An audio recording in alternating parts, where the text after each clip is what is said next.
En tout cas, tous les médias arabes l'imputent aux Israéliens. La base de Mézé ou Al-Mézé, à l'intérieur de Damas, a été attaquée. Des entrepôts contenant des armes et des munitions ont explosé, générant des flammes qui ont pu atteindre 60 ou 70 mètres de hauteur, visibles dans un périmètre de 50 kilomètres, avec des explosions entendues par 2 millions de personnes. C'était vraiment une action majeure. On n'est pas tout à fait d'accord, même pas du tout, avec l'évaluation du centre syrien des droits de l'homme.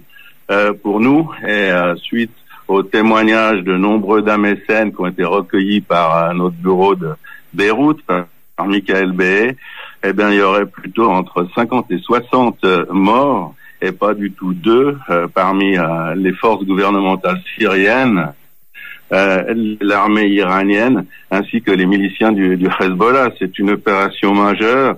Et si on regarde, Jim, les images, notamment vidéos qu'on peut voir sur la page Facebook de la MENA, c'est cette attaque qui a été filmée à la vidéo, eh bien, on se rend compte assez naturellement que pour une explosion de cette envergure, dans une base dans laquelle se trouvaient plus de 200 militaires, 200 à 250 militaires, et bien, en bilan de deux morts ou blessés ou pas de blessés du tout, est pas très sérieux. On ajoutera au niveau des détails de cette attaque que cette base de Al-Mézé ne comprend pas uniquement ces entrepôts aériens et souterrains d'armes et de munitions, mais également en camp de concentration et de torture, l'un des principaux du régime des Al-Assad, en camp où des milliers de personnes ont été torturées et tuées. Alors, c'est pas forcément l'objectif qui était visé par les Israéliens, donc c'est principalement ces entrepôts qui dérangent beaucoup la stratégie de Jérusalem. Stéphane, pourquoi s'attaquer à cette base spécifique de Mézé? Parce qu'il y a des avions qui arrivent d'Iran, des avions qui font la navette, notamment 2 Airbus privés. C'est une très longue piste d'atterrissage. Tous les avions peuvent y atterrir. D'ailleurs, on se trouve à moins de 3,5 km du palais présidentiel de Bachar al-Assad. C'est à partir de Al-Mézé que Bachar al-Assad se déplace en avion.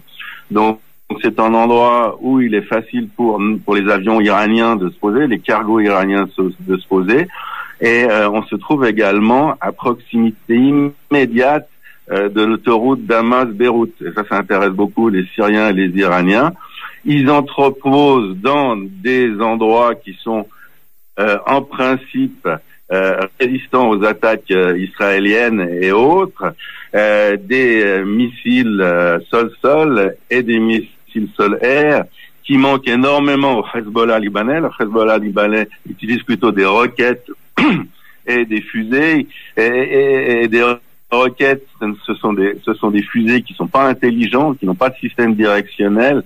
Ce qui manque, c'est des systèmes intelligents. L'Iran en produit, l'Iran en fabrique, et il aimerait bien pouvoir en doter le Hezbollah, toujours en vue d'ouvrir un nouveau front avec Israël le cas échéant, et en tout cas de menacer l'État hébreu par le nord. Et le dogme stratégique israélien, c'est de ne pas laisser aucune menace, principalement venant des Iraniens, peser sur l'État hébreu. Donc chaque fois qu'on a connaissance d'un stock important de ce genre d'armes, eh bien, on est tenté d'intervenir. C'est pas moi qui le dis, c'est même pas vraiment secret, puisque le ministre de la Défense, par exemple, Victor Lieberman, le répète à chaque fois, on ne laissera pas l'armée iranienne s'installer avec des bases fixes en Syrie. On ne laissera ni la Syrie, ni l'Iran, ni le Hezbollah générer une menace contre Israël à partir de la Syrie. Stéphane, est-ce qu'on a des détails un petit peu plus précis sur comment les Israéliens auraient procédé?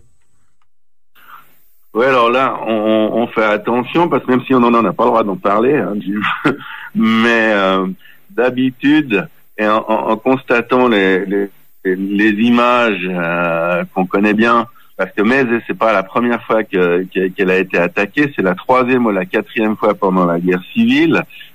Donc c'est toujours la même routine. Donc ces avions cargo qui arrivent à Mézé, ces tentatives de charger des camions et ces interventions israéliennes. Alors il y a une possibilité en fait d'une attaque à partir du Golan israélien ou à partir du Liban. Cette fois, et à cause de témoignages à nouveau, on est presque certain en fait que l'attaque a été générée à partir du Golan, avec encore deux possibilités, avec le même type en fait de missile, avec sa déclinaison aérienne, c'est-à-dire à la base sur des chasseurs bombardiers israéliens qui volent au-dessus du Golan israélien et qui tirent sur Mézé. C'est pas loin, c'est 40 kilomètres seulement du Golan israélien.